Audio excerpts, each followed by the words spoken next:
अस्सलाम वालेकुम। Don news के साथ मैं हूं समिया लियाकत। हेडलाइंस आपने देखी। न्यूज़ बुलेटिन का आगाज करेंगे और सबसे पहले आपको बताएंगे कि एंटी टेररिज्म कोर्ट लाहौर ने 9 मई मोगलपुरा में पुलिस की गाड़ियां जलाने के मुकदमे का फैसला सुना दिया है और अदालत ने डॉक्टर यास्मीन राशिद, उमर सरफराज चीमा, मियां महमूद रशीद और एजाज चौधरी को 10-10 साल सजा सुनाई है। एटीसी लाहौर ने शाह महमूद कुरैशी को बरी कर दिया है। 9 मई में मोगलपुरा में पुलिस की गाड़ियां जलाने के मुकदमे का फैसला हो गया। डॉक्टर यास्मीन राशिद, उमर सरफराज चीमा को 10-10 साल सजा सुना दी गई है। मियां महमूद रशीद, एजाज चौधरी को भी 10-10 साल सजा सुना दी गई। एटीसी लाहौर ने शाह महमूद कुरैशी को बरी कर दिया। एटीसी जज मंजर अली गुल ने कोट लखपत जेल में इस अहम केस का फैसला सुनाया है।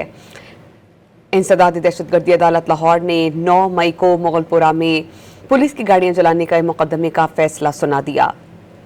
अदालत ने डॉक्टर यास्मीन राशिद, उमर सरफराज चीमा, मियां महमूद रशीद और एजाज चौधरी को 10-10 साल सजा सुनाई। एंटी टेररिज्म कोर्ट लाहौर ने शाह महमूद कुरैशी को इस मुकदमे में बरी करार दे दिया है। वाज़ेह रहे कि इस अहम केस की कई समातें हुई, कई पेशियाँ हुई, मुख्तलिफ दलाइल दिए गए। मुअज़्ज़ज़ जज साहिबान ने इस्तफसार किया और तमाम हक़ाइक़ और दलीलों को मद्देनज़र रखते हुए अहम फैसला सुनाया गया है और ये अहम फैसला एटीसी जज मंजर अली गुल ने कोट लखपत जेल में सुनाया है।